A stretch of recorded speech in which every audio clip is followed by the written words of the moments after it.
This is the End of the Road podcast with your host, Michael Coco.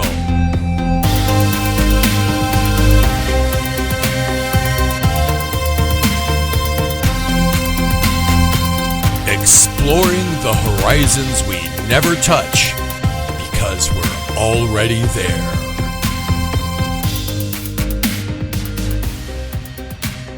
Welcome, and thanks for listening. Tonight we're off to New York City again with Mike Fiorito. We're talking about his very intriguing new book called The Innerspace of Outerspace, Exploring Other Worlds Through Music. And this is one of those books where the title of the book really has a lot of depth to it as well. The Innerspace of Outerspace. And we think of outer space, we think of UFOs as something external, out there, like a 1950s science fiction movie where the aliens come in little spaceships, like perhaps are more advanced versions of what we would produce and visit us. But I think in some ways that kind of shields the real mystery and animism and spiritual play that goes on inside of us as well. And maybe if the aliens are not outside but inside, as above, so below, so to speak, as within, so without. And Mike's book really exemplifies this interplay through some very interesting musical characters, archetypes as it were, starting with the cosmic and future-leaning jazz musician Sun Ra, who Mike sees this spirit, this cosmic spirit exemplified as the magician. And what would this extraterrestrial spirit look like if it was fully grounded in the earth, but no more than the Ace of Pentacles and or Pink Floyd? Or Brian Eno as the moon archetype? And many more. For it's almost that sound or music is the bridge between the terrestrial and the extraterrestrial. And the signal, the music, becomes the spirit that permeates us and enlivens us. And without further ado, here's Mike.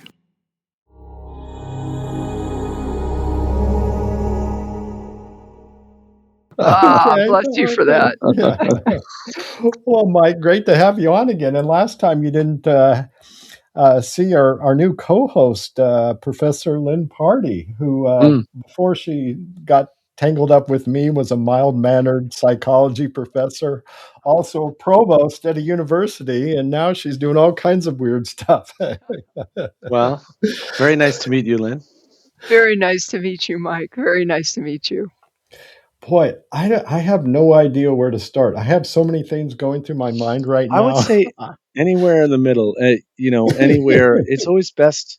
So I used to do improv, and we would just the direction was you just start where you are, and you first lunge forward, and then you figure out why you did what you did, but all as a group together.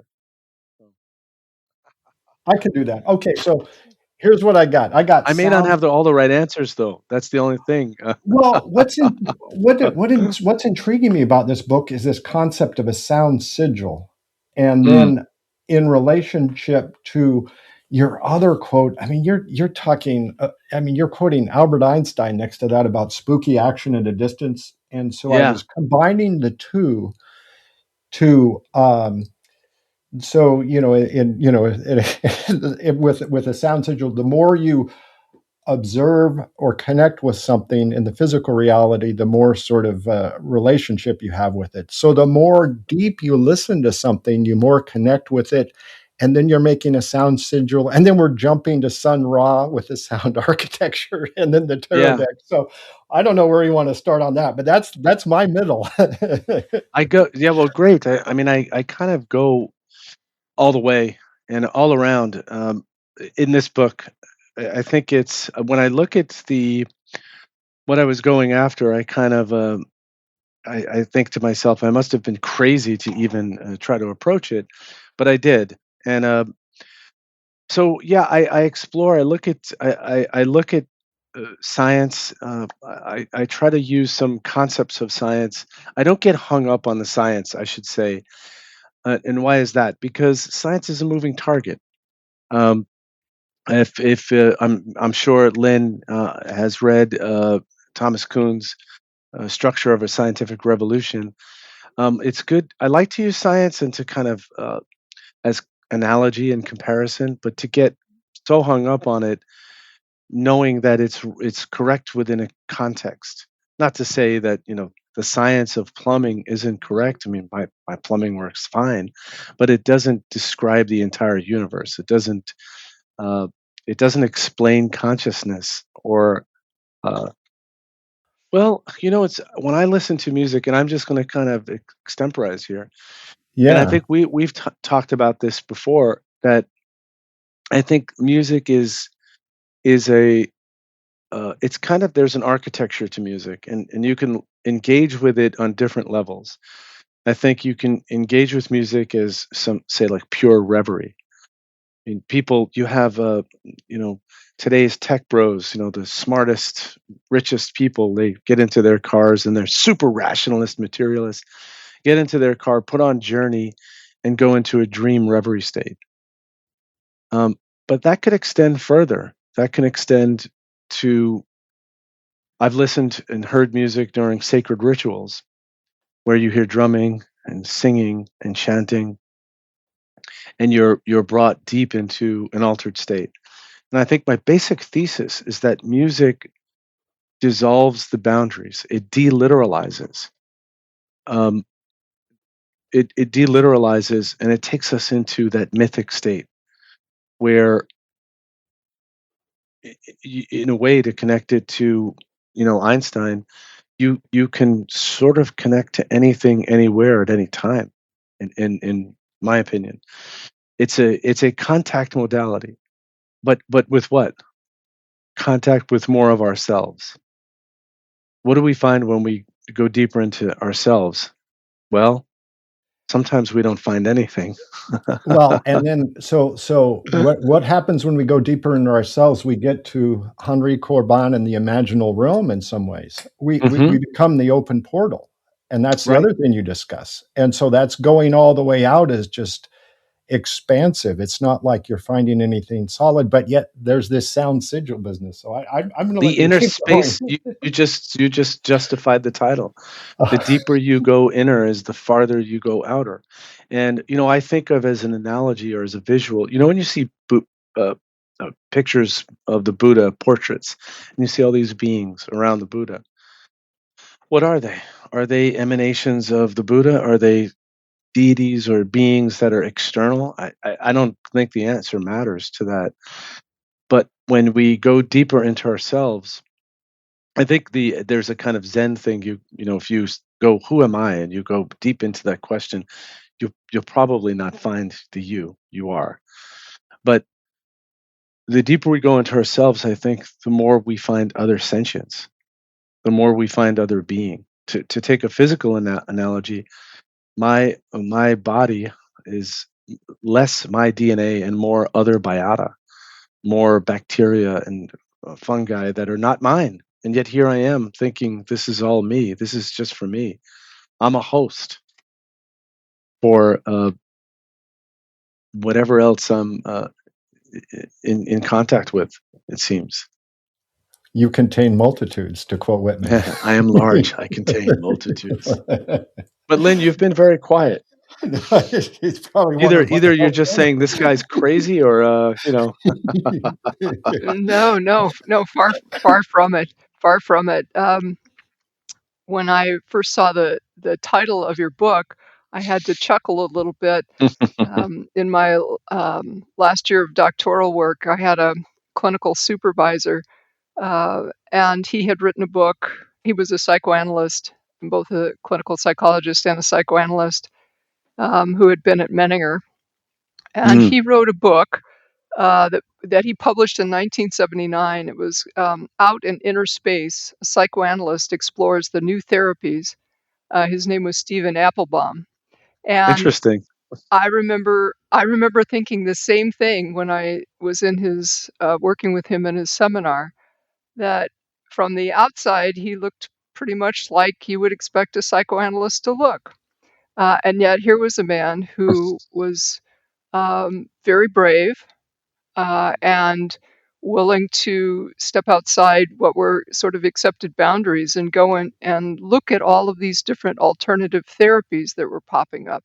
There was Mm, EST, there was Silva mind control, there was transcendental meditation, and he went and engaged in those. He did this for some period of time in order to understand how what they were exploring fit with his work. So, and I thought that was a wonderful sort of beginning remembrance to take on the work that you've published. So it isn't foreign to me at all. It was very, very well, thank you. interesting. And That's I yeah. kind of I think about the sigil as kind of a it can be kind of a talisman Hmm. that embodies and maybe amplifies some kind of creative force in a way that connects both history and something new that's either on the horizon or something that's very difficult to interpret now. So Hmm. I don't know if that resonates with you at all and how you were using the term, but that's It what came to does. mind. It does very much. I mean, it's using symbols to we operate through symbols, and that's really the point of the sound sigil. That in the context of the book, um, that sound functions. I use a something to reinterpret and to project my imagination out there. Um, there's you'd mentioned the theosophists, and you mentioned Steiner, and he's sort of that ilk, and their notion of, and I want to explore that through a specific a person, an instance. So their notion was that vibration, theosophists, sound vibration, it happens at an etheric level. So it doesn't happen in this sort of the reality that the everyday reality. It's sort of maybe uh, cuts through it, but it's operating like they use the word orthogonal. So they don't, they sort of, yeah. And but it does have effect and impact on us. And so music, which is something that feels so disposable in our culture. It's funny, Lynn. You mentioned, so I'm often the experiment. I am the lab rat. I put myself in those situations. Sometimes my wife joins me. She's willing and courageous.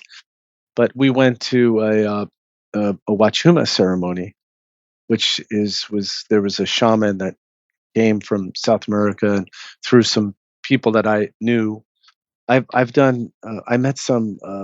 There was a local Taino chief who I met through through contacts, and he introduced me to this person that came, this group of people actually that came, and we uh, you ingest, it's San Pedro. It's a kind of alkaloid, which is kind of like mescaline and peyote, and we you were immersed in this all night chanting. It started at we gathered at about 8 or so, but the ceremony began about 10:30, 11, and it was repetitive chanting as we consumed in different formats. We consumed it as berries and then liquid, and with the drumming and chanting, you went into some altered state where you had encounter. And I'm always cautious to say, with what? Well, I'm not sure. Um, being, I call it an ecology of being. That it seems to be, you know, in the sense of yoga, that perhaps there's some being. It surfaces like in a dream.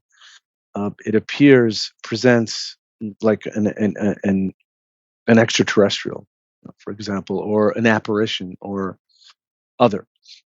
Is that some emanation of us as well? Is it both?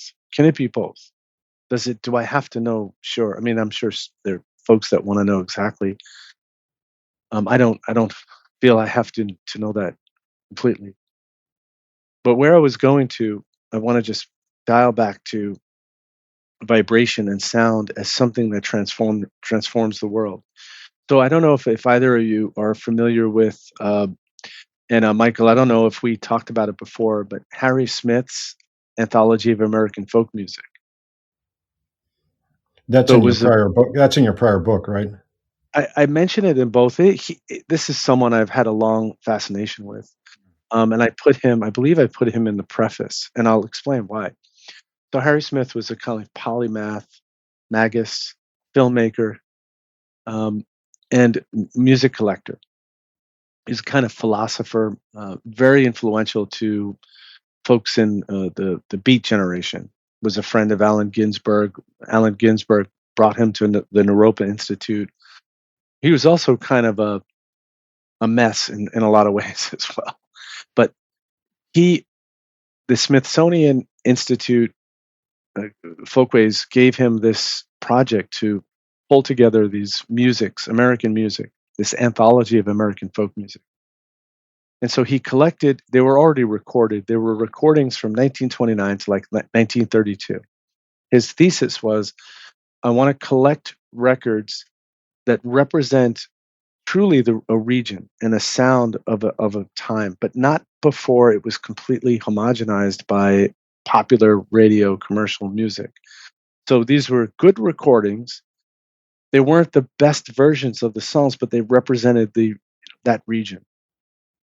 Now, these songs, what were these songs about? Well, let me say who were they made by? They were made by uh, people, the under represented, black people, poor white people. What were they about? They were about despair, floods, poverty, um, infidelity, murder, things like this. This album, and also when he published it, he used a lot of like alchemical imagery and language. He quoted Robert Flood and Aleister Crowley. He has like disembodied hands pointing, and it looks very alchemical the way he just put together this this collection. He believed that this music had, and the way he put it together had tremendous transformative power. Now, who was listening to this? Well, it was published, I believe it was published, say, in 1952. But people like Pete Seeger, people like Joan Baez, people like Bob Dylan, Jerry Garcia, other, say, folk musicians listened and absorbed this music. Fast forward, Harry Smith was awarded the Grammy for Lifetime Achievement in Music in, say, 1999. I don't recall exactly. And what he said is, my dreams came true. I saw America changed through music. And I think that these vibrations, these sounds, transmitted a whole culture. And people like Bob Dylan and that music and Joan Baez, and it was more than just entertainment. It was a tsunami of change that it brought in. So I think that's highly powerful. We often it's almost as if we don't. Some do, but we don't pay attention to music. It feels so in our culture, as I said, disposable, um, secondary. But the more we tune into it, and I think tuning in, if either of you have heard of Pauline Oliveros, she came up with this concept of deep listening. And she felt that deep listening was a spiritual practice. So in listening to, she was a composer, kind of a philosopher composer. And I encourage anyone to tune in. And it's not just to the music, it's to anything, to any sound, any time, people talking. I mean, this is something it seems our country has lost the ability to do, right? We're not listening to each other. And look at the consequences. But this leaning into music has that way. So I was quoting Yeats, right? When we speak in literal language, has a sort of it has limits. It's bounded, right? When we use poetry, we sort of go into a different. We're using meter now. It has a metrical. It has a kind of musical quality. Shall I compare thee to a summer's day? Thou art more lovely and more temperate. Rough winds do shake the darling buds of May, and summer's lease hath all too short a date. Sometime the eye of heaven shines too bright. But I'm joking a little bit there. But once we move into music, first of all, when I began saying it, reciting the poem, it's already like I'm establishing a sacred space. We know we all have begun. The ceremony has begun, and when we click into music, there's something else that happens. And there's a quote I read. It said something like, "Writing about music is like dancing about architecture." Why would anyone approach it? And it's so circular, and you're just going to get yourself tongue tied. And Michael, I did a lot of playing in this book, in the writing of this book, because I felt I couldn't put it on the nose. I had to use imagery and symbols. So, for instance, Lynn, I took in writing this book, I was reading about. I've always been interested in the tarot. Always been very interested in the art, and incidentally, tarot. If you go and try to buy a tarot deck, you'll often see it's considered playing cards. So they're put out by the U.S. gaming industry. It's kind of an interesting thing. Gaming, cards, play, put your cards down. And I took randomly from the major arcana for the composers that I was going to deep dive into, Sun Ra, Brian Eno, Yes, and Pink Floyd, and New Age. I took a tarot card, so I just shuffled them and I just pulled it out when I was thinking of. I pulled out for Sun Ra. I pulled out the Magician. I mean, I couldn't have picked a more perfect card. Someone who has on his. He's standing behind a platform with objects. He has a scepter, a wand in his hand. He dressed. Sun Ra dressed, with like in a space costume with a antenna hat, very intentionally. But there's so much similarity. Also, jokester, trickster, but technical wizard, somewhere in the middle. Sun Ra, and if Lynn, are you familiar with Sun Ra at all? I am not. Okay, let I'm me not. back up a little bit. Then let me back up a little bit and explain. So Sun Ra was a jazz musician born about 1914 in Alabama, in Birmingham, Alabama, black musician. He was incredibly gifted and talented. In Alabama, was incredibly racist and incredibly restrictive to what African Americans could do. He was someone who read everything. He read about Egyptology. He read about science.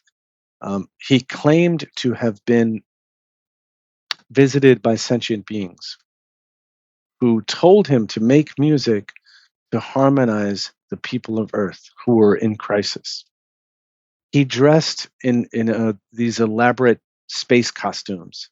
His music it's dissonant. It could be a little jarring. Early on, he did transcriptions for Fletcher Henderson, Fletcher Henderson was an early jazz musician, kind of almost in beginning big band music. And he would go to Fletcher Henderson's concerts and transcribe the music, which is that's a genius level person. And he said that he was, what was the word he used? He was transmolecularized. Right? He said that these beings transmolecularized him. There's a lot of play in Sun Ra. So his real name was Herman Blunt. Herman Blunt. But then he has like 50 or 60 variations of his name. Sonny Ray, just there's many versions. And he would say to when interviewed, some people call me Mr. Ra, some people call me Mr. E. Well, what does your mother call you? Well, she just calls me son. Very playful. And in his critique of racism, he was very playful as well. And so he used this notion of blackness so he sort of flipped this notion of blackness to be the blackness of space, this infinite, rich void, almost like this escape hatch to another world, transmolecularized. He broke himself, the beings broke him down in the Jim Crow South, and he remade himself. So he's a very important figure in early, I would say, early jazz, avant-garde jazz. He began using instruments that were very unusual. In jazz, you didn't use electronic instruments at that time. And I'm talking like the 50s, 60s, 50s really. And he's introducing the Moog synthesizer, the clavioline, the Celesta. And intentionally, he's reaching and groping for this kind of bass sound, this futuristic sound. And what does the future sound like? Well, at the time, what did it sound like? Radio and satellite blip. And the titles of his heliocentric worlds, he names songs after things he's read about in popular mechanics. He's just this incredible visionary. So after I've just described him that way, Lynn, you think he's the perfect magician tarot, right? He fit it so well, and it was a random pick. And I picked I did other associations with the tarot. Brian Eno, I associated the moon card. And so I don't know if either of you is familiar with Brian Eno's music, ambient composer. He had a kind of popular life he's still alive, I should say.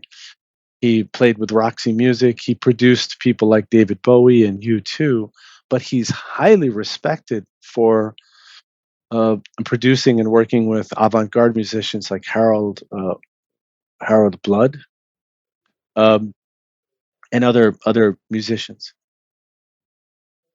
And did you read the parts, Michael, about Brian Eno? Oh yeah. No, I'm a big Brian Eno fan. I mean, even he was involved in Talking Heads too, right? Yeah, he was involved in Talking Heads. Yeah. But yeah, no, I mean, he was involved in so many different groups, and it's interesting that you use.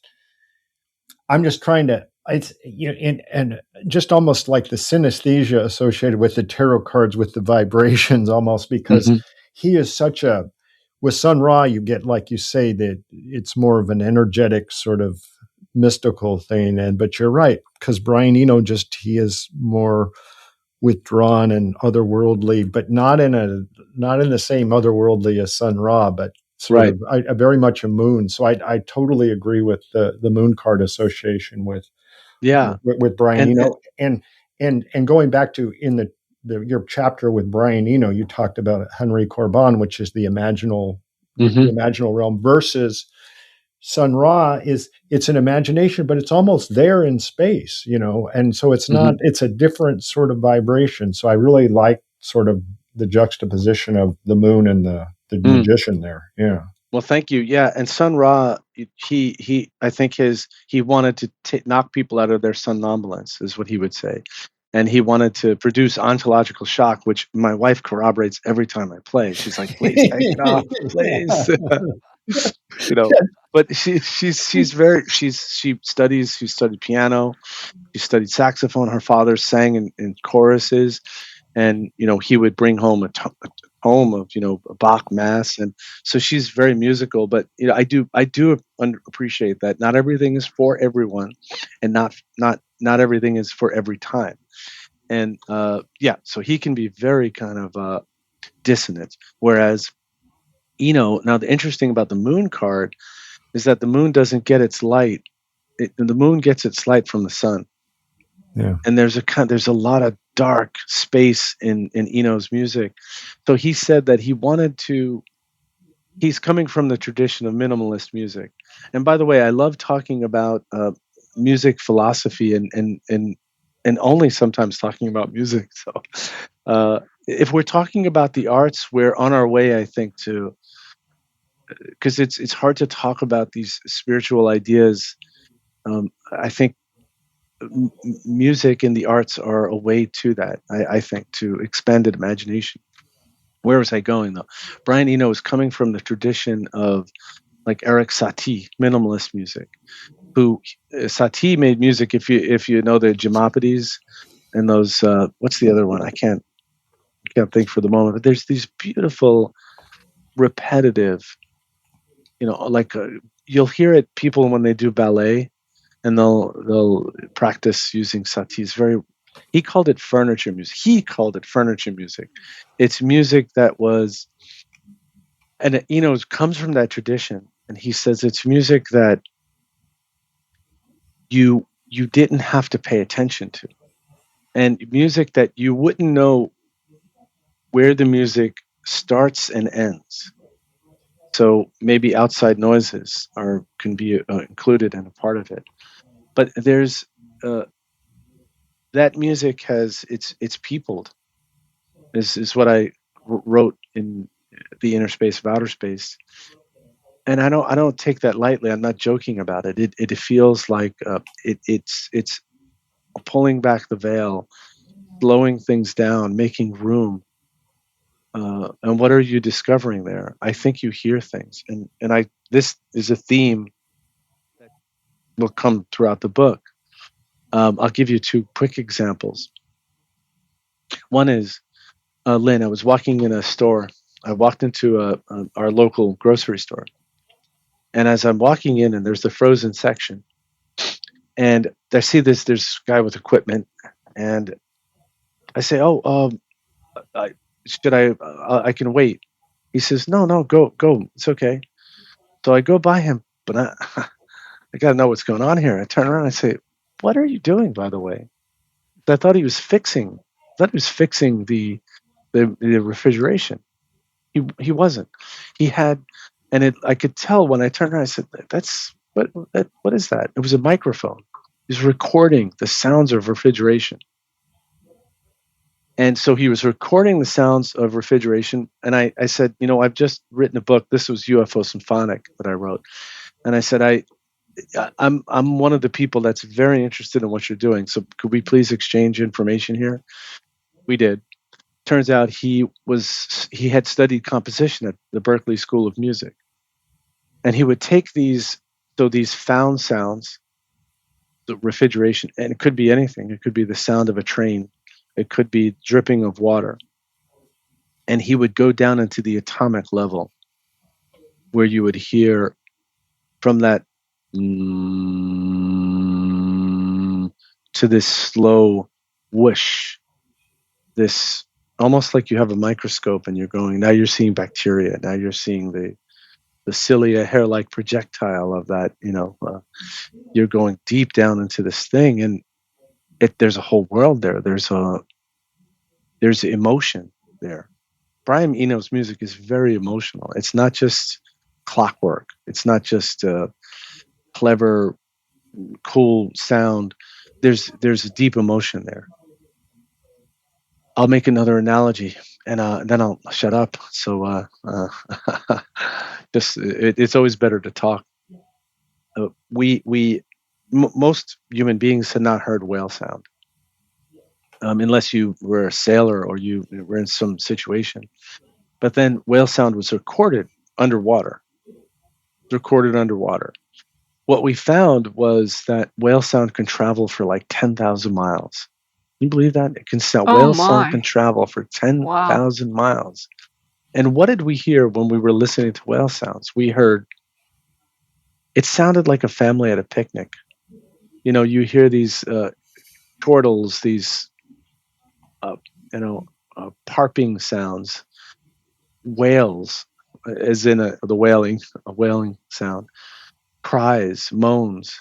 It was so peopled. Now, we could be putting we're layering or anthropomorphizing that, but there were these undiscovered, unbeknownst to us, was this whole noisy, loud world of this chorus of conversation that was invisible to our ears. I'll just stop there for a minute. I found that very profound. I love that story. I still remember that story that you were telling about going into the grocery store and having that happen. And I thought, what a remarkable encounter for the two of you. Yes. I mean, you were probably, I don't even know what the odds are of encountering someone in that situation who could fully appreciate what was happening. Exactly. What his interest, the depth of his interest, the profundity of it. Yeah. And it goes there's a big tradition, and we talked about, and we met then, we lived nearby. He had studied Pauline Oliveros. I'm actually there's a performance of her music and a reading of her work here in Brooklyn next week, this Friday, I should say. And this goes back to people like Stockhausen, using music concrete, so recording something and making. But let's go back even farther. Let's go back to, this is what fascinates me, this continuum. We have humans everywhere at all times have made music. It's just what we do. You go back, we have found Neolithic caves. They're Hypogeum in Malta, where something like, it's underground, and using obsidian and antler bones, and obsidian carved into stone a few feet underground. You could walk into this chamber. It's a chamber that's like your bathroom. This is bigger than your bathroom. And it was a burial chamber. And what we have found is notes can resonate for up to 9 seconds. So a note can resonate in that chamber. You can imagine the rituals and the music and the chanting, and how incredibly powerful. Just being in that place induced an altered state. And then with the music and with whatever. And this is not singular. We find these all over. We find whale bones, or not whale bones, bones of birds and other creatures that were used to make droning sounds. So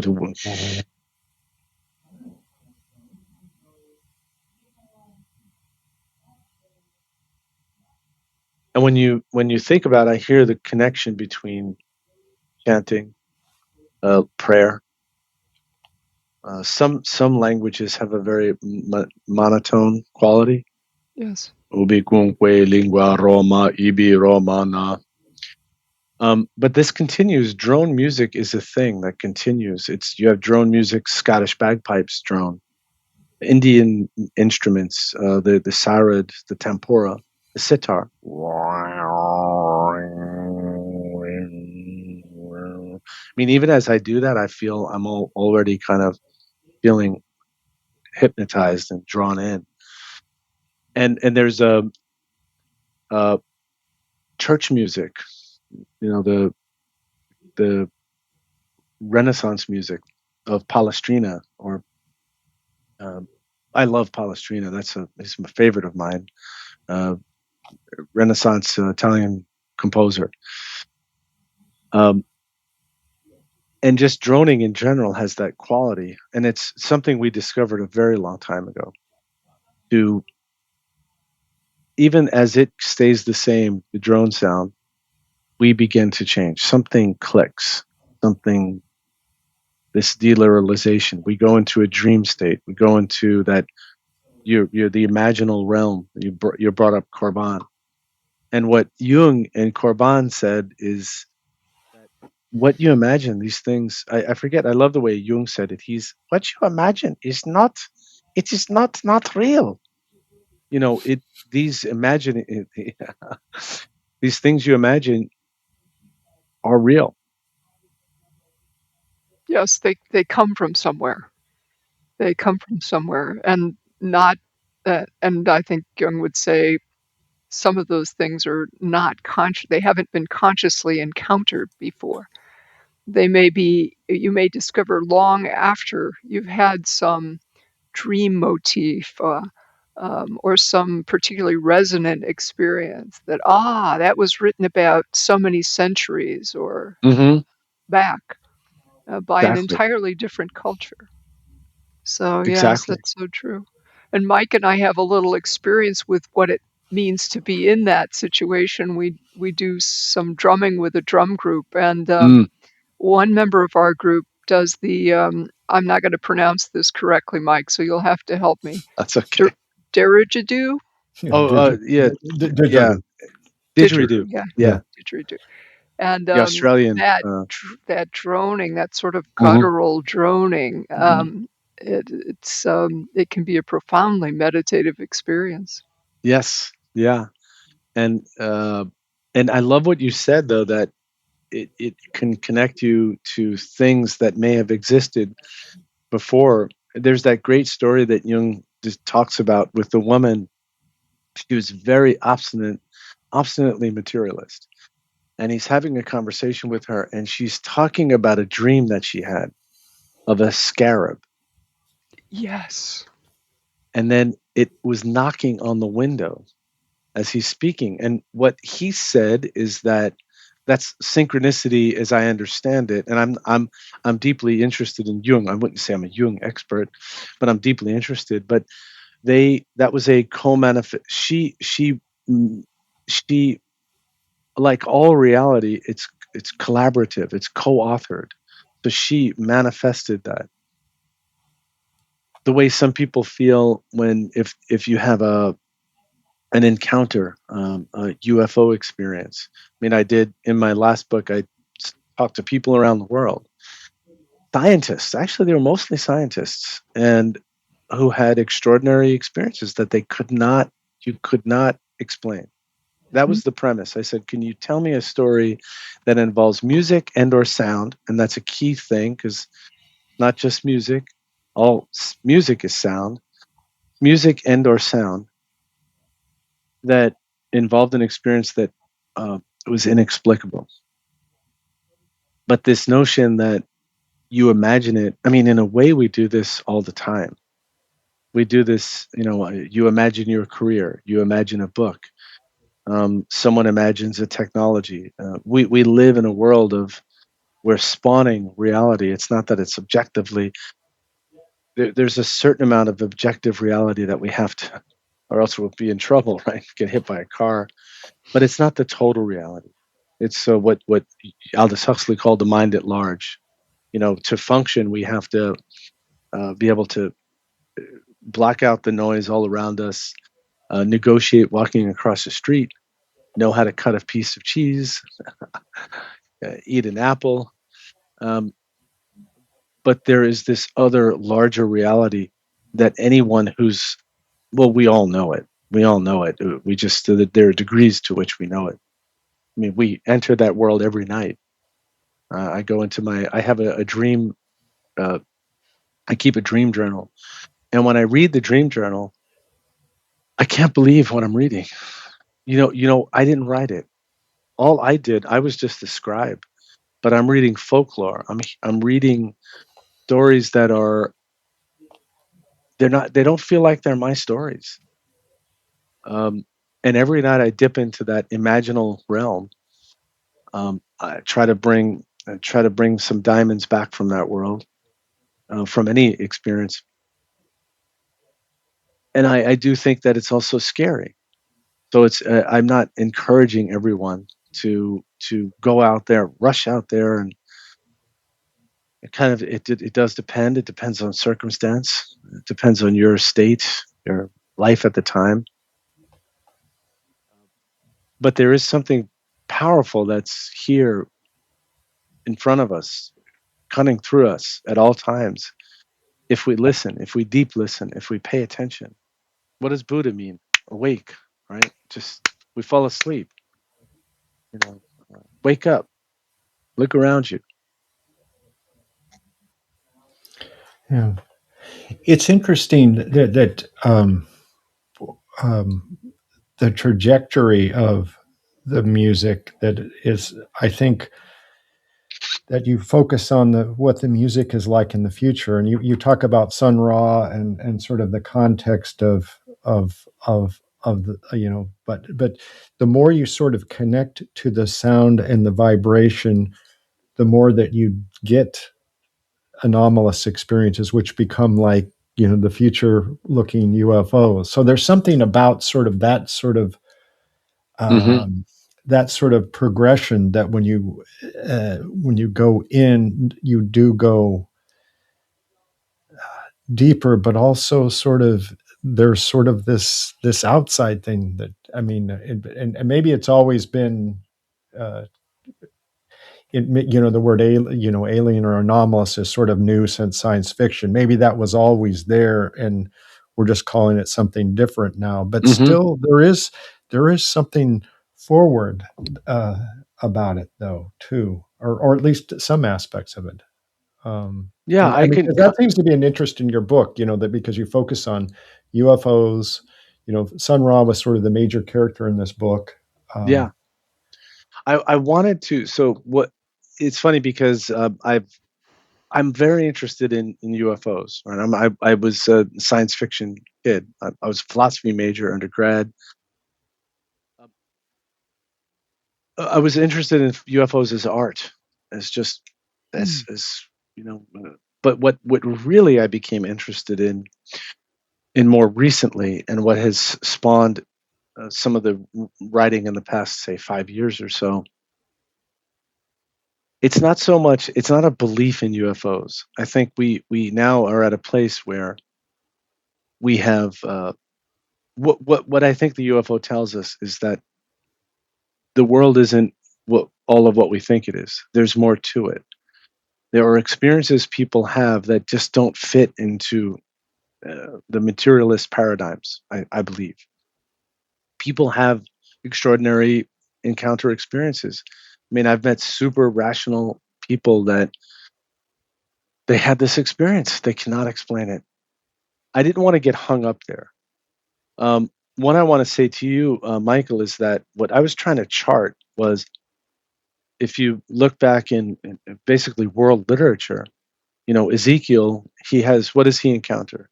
Ezekiel encounters wheels of fire, chariot, right, with wheels of fire. You look in the Mahabharata and other Indian texts, and you'll have these extraordinary, flying objects. These flying things, these experiences seem to change over time.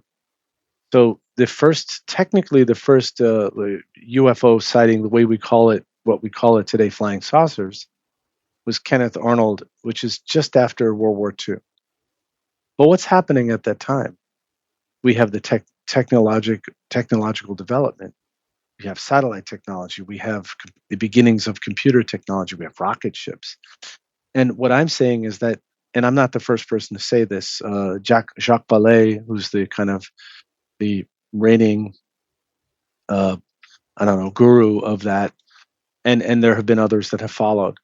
What they have said is that we manifest the phenomena. I call it the phenomena. The unknown, that which we don't have an easy explanation for.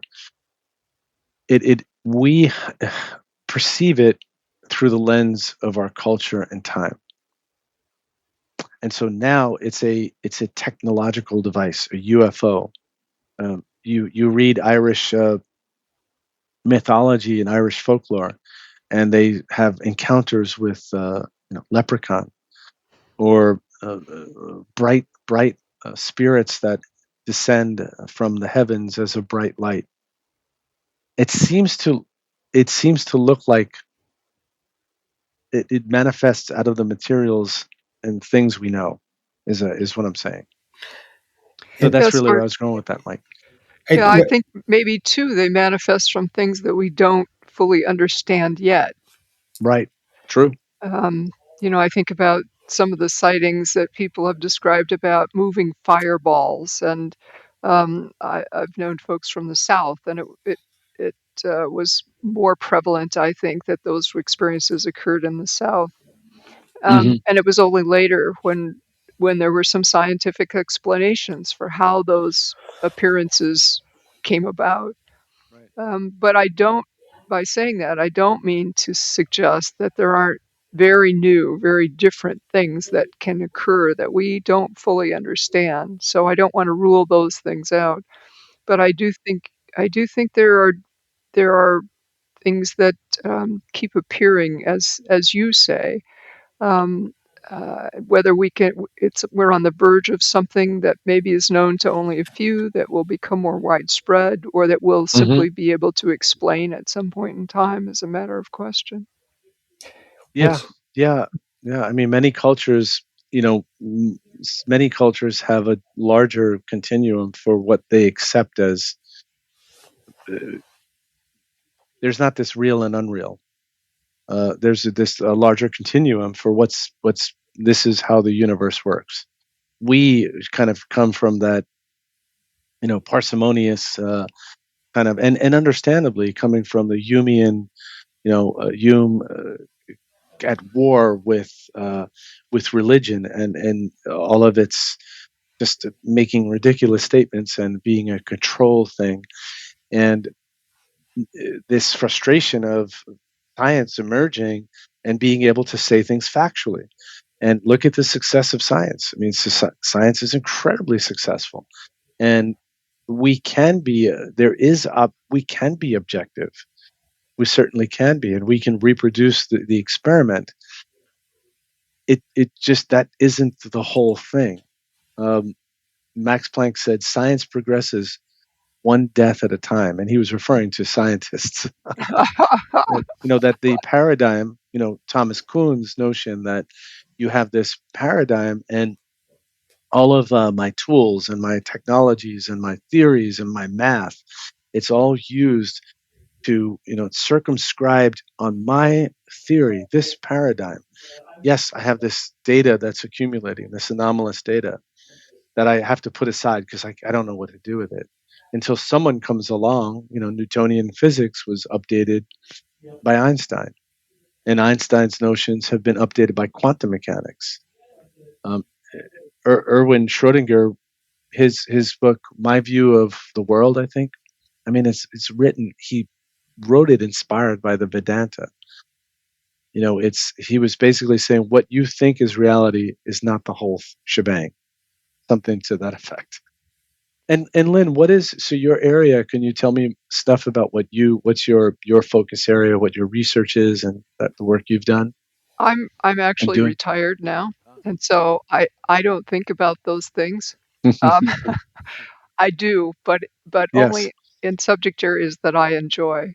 Mm. And so good for you. as we were just talking now, I was thinking about what a wonderful synergy there has been between the kind of openness that the Dalai Lama has shown in inviting David scientists Bohm. in. Yeah, Yeah, in inviting scientists in to study some of the sort of farther reaches of human development in what we would have considered spiritual dimensions, what we do right. consider spiritual dimensions. But having allowed those scientists to come in from major research institutions and actually test those things, do as many measurements as they can on some of the very accomplished Tibetan meditation practitioners.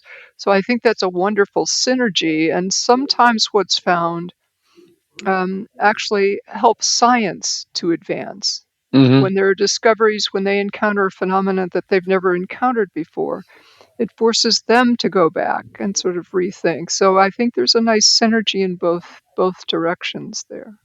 Agree, and I want to be clear too that I'm not saying like let's not science isn't useful. That's not at all how I feel. I feel that both are. What's happened is that, and I think beginning with Hume and rightfully so and understandably so, and combating the absolutism of religion um, and all of its consequences. I think that science has become a religion. And it's a funny thing, because I'm having a conversation with someone, and it's a good friend of mine, and she said, and where I'm discussing, well, we have pilots that are trained observers that are in airplanes that they see an object. And what's interesting is, and I've gotten to meet some of these people. So there's one, it was in the New York Times, all the news that's fit to print. And so David Fravor, David Fravor said that there were other pilots there together. And I forget what the term is because I haven't said it in a while, but there's something, it's called something like a gap point. Let's just call it that for the moment. So he sees this object, and that it moves like this, zip. And according to what he said, is the way it moved like 30,000 feet in like 2 seconds, and there was no arc. So we don't know any technology that can move like that. It has to. Our technology moves in curves.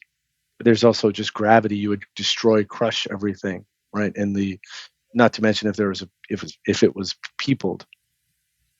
But what he said is this, and he had other pilots. There are other witnesses as well. And there's also the ground people who confirmed and corroborated, and I spoke to different people. And the gap point is the wrong term, by the way, so forgive me, everyone, is this place. It's sort of like when all goes wrong, this is the meeting point, right? This is we've all just agreed, this is the point where we can collect and ground. It's only every mission has a different one. Said it was the TikTok. TikTok that was the object that was zipping around. And he said that, and this is very important, that the TikTok was playing with him. It was sort of zipping here, going there. And then it goes to the gap point, which is a way of saying, I could read your mind.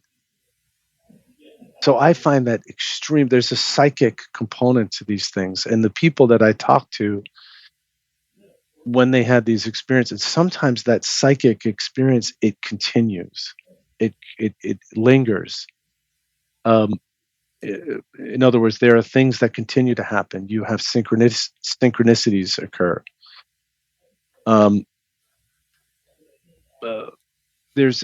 just found it fascinating, and I didn't want to close my mind to it. And I think it comported with the studies that my undergraduate studies and continued studies in philosophy of science and philosophy of mind that kind of examine science. So just as one analogy, there's a book called, and it's by a philosopher who says, the title of it, I think, trying to remember, is evolution a social construct? So what does he say? He looks at Darwin, and his name is Michael Ruse. Yeah, that's his name, Michael Ruse. He looks at Darwin and he says, he's not saying evolution didn't happen. But Darwin's notion of evolution is very much comports with the Industrial Revolution of England. And it has this tooth and nail, this kind of, right? Then you look at someone like Lynn Margulis. She was the erstwhile wife of Carl Sagan. And it's funny because she was made fun of, and like she's a hippie, and she smokes pot, and she's out there. Lynn Margulis had this notion of coevolution. Coevolution was like the soil, the insects, the chemicals that the plants excrete. That there's this coevolution, this interaction between all of this, and it all evolves together. It's not like it's just siloed and it's just the Tyrannosaurus Rex kind of, rumbling over and just imposing the will. Now, at the time, she was laughed at. Lynn Margulis's notions have become, they've become taken seriously. Yes. but here is evolution as a social construct. So it's shifting and changing with new science and new ways of thinking. That's not to say that we haven't evolved from a different species. So that's where I'm going. That we have. It's important to keep this elasticity in our view of science, and not to say that this science can't help me build a computer, and that this science can help me make a plastic bottle, or this science can help me replace the pipe in my bathroom, but my plumber doesn't know more about the universe than I do. I mean, maybe he does. I'm not sure. Um, he sees a lot of what what all of us people writing books and using words. It's a lot of you know. I'm making a bad joke there. Um, so anyway, I'll you've been reading, Mike. There, are you reading from the book or absorbing some stuff? Oh no, no, no! I have not been reading. Oh, okay. I'm thinking there's. I'm thinking of anti-science almost. That Mm. like as above. I'm getting this sort of the vibration. I'm still on the vibration. Sorry, but Good, good. you've got the vibrations of Sun Ra, progress, evolution, space. Sun Ra. That's the magician card. You talk in the book Steve Halpern about the star. That's also kind of a space Hmm. card. Hmm. Extraterrestrial, celestial. Yes, is the world, but yet I think there's a sort of an energy to that that's very celestial too. Yes. And but you also also talk about in your book uh, Pink Floyd and the Ace of Pentacles. And to me, Right. this is almost like as above, so below. That the pentacles, there's nothing extraterrestrial or celestial about the pentacles. The pentacles are just in the earth, and I think that this vibration, um, we confuse this high vibration to like aliens and extraterrestrial and celestial and from another world, but I mean they're here, and this Hmm. was part of Jacques Vallée. You don't need to go anywhere. They're here. They've always been here. They're deeper, connecting to something that is, we can get to it, but it's not out there. I mean, there is no in and out. It's Right. all, as Right. above, so below. And that's what I was thinking about. Your book does so beautifully about using the archetypes of the tarot and also the musical, the modern music to really explore the whole spectrum of sound, perhaps. Yeah, I think that there's like ritual and sound and using symbolisms helps us to connect to something bigger. Logic is powerful and is useful, and we cannot dispense with it, but it has a kind of self-contained limit. Imaginal has a kind of infinite reach, and that's and it's nothing new. This goes back to Pythagoras, and through the Renaissance, and through other cultures. You have cultures and I wrote about in UFO Symphonic, where the musician is a healer, and musicians are brought in to balance things. You may have a drummer brought in because you have an illness, you have something is wrong in the community, and they're highly revered. In our culture, I think we revere the Taylor Swifts and the Bruce Springsteens, and there's this veneration, worship. Um, Whereas if you go to, I've been to, so I said, Lynn, that I'm the experiment. I become the lab rat, as it were. I've gone to sound baths. So I talk to, Yes. so when I go, I usually say, hi, I'm a journalist and writer, and I'm doing research. And so, can I talk to the instructor? Can I talk to someone? And they'll give me a kind of tour of the place. So I talked to this one instructor, and he said, and they had gongs and bells and Tibetan bowls and chimes and things.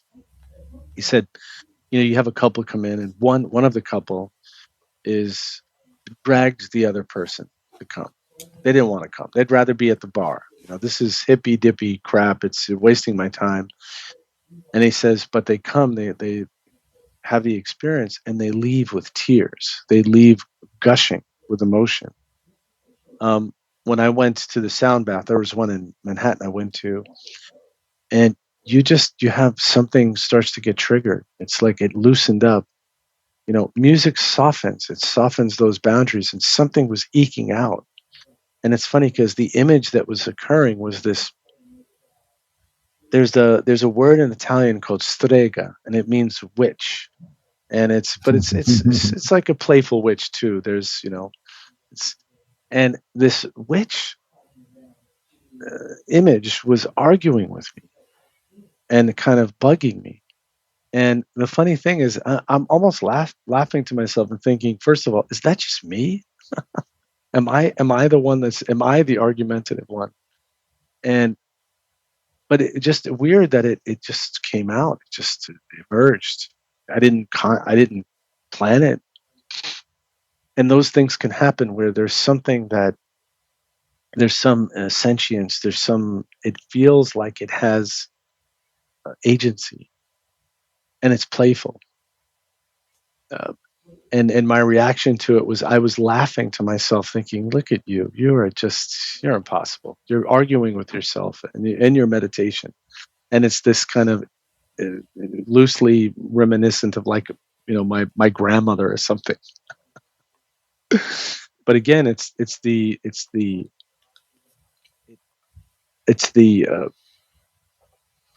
these things manifesting in language of your world. I had a dream, and I do I regard dreams as being, they have a truth to them. I mean, it's a valid source of information.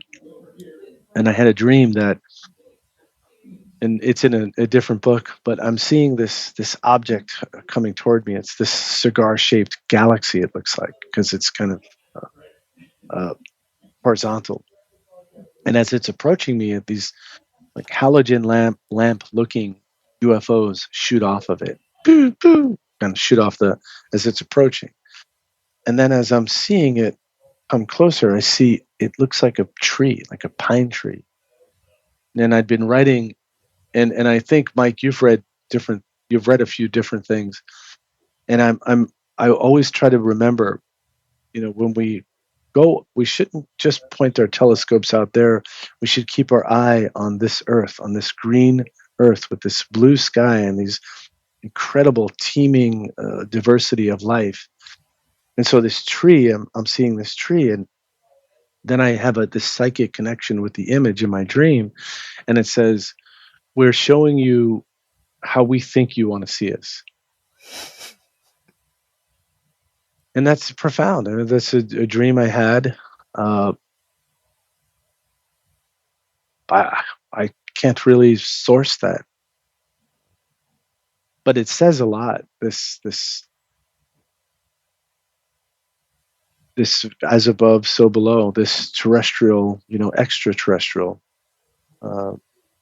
We shouldn't just point our telescopes into the sky. We should listen to the birds that are out there right now. I hear them, actually. We have a pretty large bird diversity here. And I believe they're having a conversation about building time machines or something. And they're just waiting for us to understand it, because we're too stupid with our litter and our mechanization and our pollution and our power hegemonics and taking over places and beating our chest. They're just they're just puny. Those are the smart monkeys, but let's wait until they grow up a bit, I feel. It's interesting because you're suggesting that there are worlds within us that we may not even be aware of. As intriguing as things around us are, there are also things within us that we may not be aware of until something, we might say, triggers it, but something hits the right resonance if we use a kind of auditory prompt for that. I know that when interns go in to work with people who are in nursing homes. And people can become very withdrawn in those settings. But one of the things that helps the students to actually connect and believe it or not, enliven the person is if they can find out, if they know when they lived, when their youth was, when their early adulthood was, what music they loved. Mm. And if possible, to have the person in that nursing home say, here are some of my favorite songs, or have a family member tell them, and then they make a playlist. Mm-hmm. And these amazing things happen when they're exposed then to the music that resonates with them, that brings them something. And often they can see a sort of elevation of their functioning, their interaction with others. It sort of pulls them back. Mm-hmm. Um, Yes. and so I do think there's something really remarkable, and that even as we think about dreams, we can interpret dreams at multiple levels. And why wouldn't it be that something here and now, at this time, in my life now, what might my dream, if it stays with me, if it feels particularly impactful, Mm-hmm. why wouldn't I engage with that to say, what might this be about? To bring that same attitude of curiosity and openness to that experience. Mm-hmm. And maybe it resonates with something from our youth or something from the past, but also maybe it reveals something to us about where we are right now. So I think I think you're right on with that openness to that. Is it something from the past, or is it something pulling me toward a different future? Is it Right. something meaningful for me right now? And there are lots of ways, I think, to have that opening in ourselves. And you're pointing out what a powerful opening there can come through with music and sound. And Mm-hmm. yeah. Well, thank you. Thank you for. I think I loved how you put it. And I'm in an area of I tend to be interested in niches that um, that I'm never gonna write a popular book. I wrote about bluegrass. I've written about UFOs are kind of becoming more of a thing. But UFOs and music, people say, "What the hell are you writing about? I don't get it." And I just say, "Well, read the book, and then you'll get a different response." There was I listened to on the BBC. There's BBC Soul. I think it's called Soul Music, and it's these stories.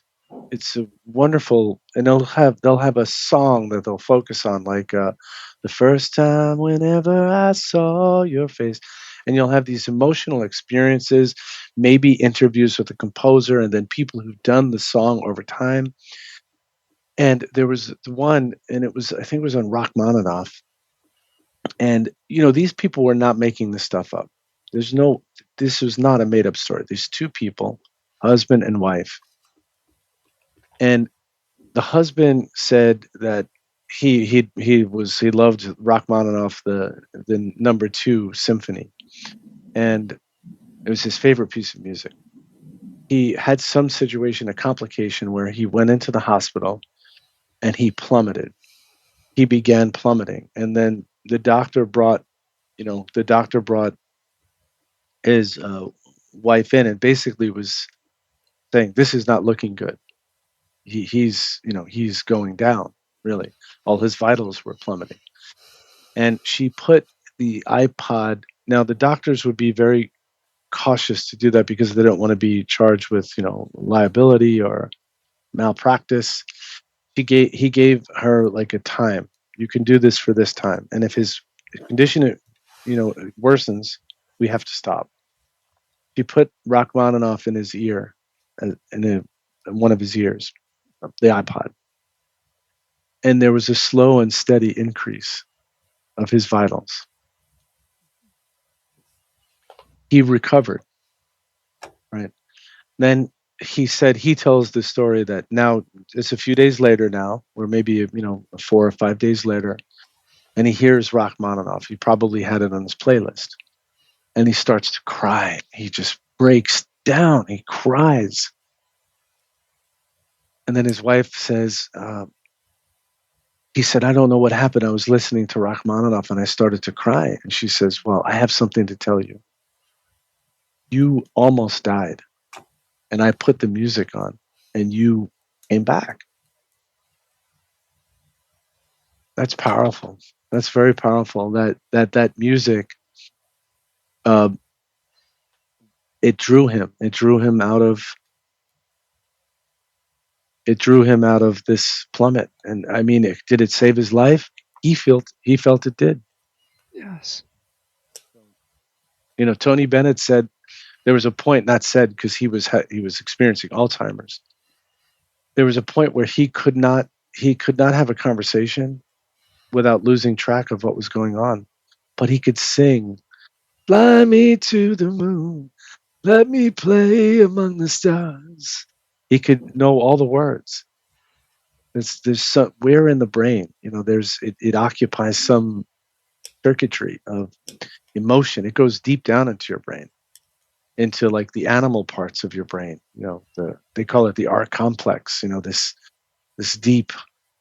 You know, it's prelingual. They say we could sing before we could speak. There's a book, The Singing Neanderthal, which is a big tome, and actually it's a boring book, but it's the premise is sorry about that, but the ideas are very good, but it's just written so dry. But I mean, think of when we're babies, you know, lullaby and good night, and we use music to, before there's some rich, deep thing, and I can't put my finger on what that is. But it's something akin to what Sun Ra called the blackness of space. It's this rich, infinite world, this vast experiential field that we just don't know what it is. And I say sound and or music. Yeah. So what's next on your agenda book-wise, Mike? Are you involved in another project already? I'm working on something now, and it's different from it's much more. This isn't as esoteric. It at its core it is, but it's not. It's esoteric for about 2 pages, and it's I gave everybody a break. My wife especially, you know, just write something I can read. So it's about this bluegrass album called Old and in the Way. And it was kind of the first it was bluegrass was very regional prior to that. And this album was more regional. I shouldn't say very, it was more regional. And this album sort of broadcasted that music to the world, to urban centers and cities and in other countries. I happened to become friends with one of the players from that group, Peter Rowan, who's 84 now. And we just became great pals. And he's one of the 2 living members of the band that existed. And Jerry Garcia was in that band. So whether or not you like him, his popularity and footprint was one of the reasons this album it got the kind of prominence it did. It was the biggest selling bluegrass album up until Oh Brother, Where Art Thou? That movie that came out and the soundtrack. So that's what I'm working on. I'm nearly finished. I haven't begun submitting it yet. So I'm sort of I'm kind of thinking about what to do and where to go with it. Yeah.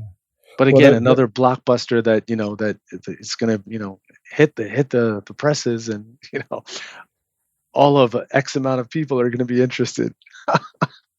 Well, all the Grisman and Garcia fans will be in Old in the Way, and I saw that on your. Now that I remember, I was looking at your Instagram feed, and you had some pictures in that, so that makes sense of that project going on. So yes, and I've got to meet Sam Grisman, David's son, and Peter and I are in contact, and I go out to California to see him, and whenever he comes anywhere around the East Coast, I'll drive 3 hours to go see him or wherever. It's you know, at the feet of the master. So wherever he goes, I shall go. All right. Wonderful. Wonderful. Well, so if people want to find out more about you, I mentioned your Instagram page, but where else can people connect with you and find out what concerts you're going to be lurking at and what musicians you're going to be stalking? Yes, yes. Watch out. It's thanks for asking. It's MikeFiorito.com. That has really everything. That has links to all the books and links to other stuff. And I have a blog for things that I'm doing new that I put out there. So that's the single source of truth. And it'll take you to my Instagram and other places as well. All right, wonderful. Well, since I visited you in New York City, you need to come visit us in Springfield now. I do. That's Yes. reciprocity. I'm on the hook now for it. Well, I do want to say thank you so much, and I really appreciate the great questions and the engagement, and it means a lot. So thank you so much for. It was great to see you, by the way, in the city with your group of friends there. that was the weirdest group. That was like the most interesting group. But those weren't all my friends, by the way. But that dude from the Mossad was really cool. I actually was hanging around with him the next day too. I wasn't sure whether I should be afraid or not, but I said better not to ask questions. No, he is. We had more in-depth conversations the next day. He is has a heart of gold. I mean, you seem that way. That was one of the most interesting person I've met in a while. So yeah, and super smart. Scientists and they seem really cool and nice people. Yeah. Well, it was wonderful to talk with you. Thank you. Really was, Mike. I knew once I saw in there that you had read No Boundary. Ben Wilbur. I thought we're going to be just fine. Well, it was really a pleasure to talk to you, and thank you. And yes, my older sister, who she I'm like still 12 to her, so it's a very affectionate name to me, Lynn. But nice to meet you, and Mike, thank you so much.